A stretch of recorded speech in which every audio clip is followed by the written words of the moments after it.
one of the things we talk about like in drama training, and we talked about this at school, was that every scene has events, and like you as an actor, as a character, you take action, and a character is made up more by the action they take than by the words they say.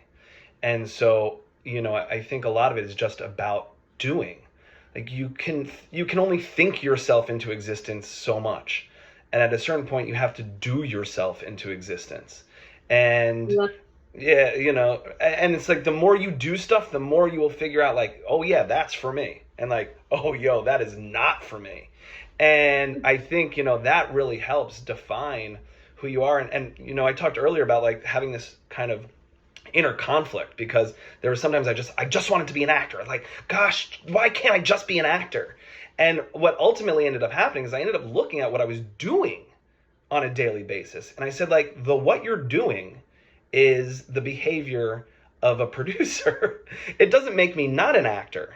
I still go and act. I'm still a professional actor. I still get to do that. Similar to Sabrina's things, I get to do that, and I get to have a really good time when I do. But it's not it's not the totality of my being.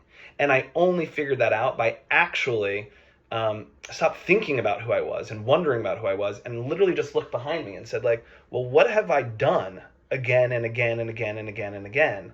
And like, what pattern does that show me for going forward?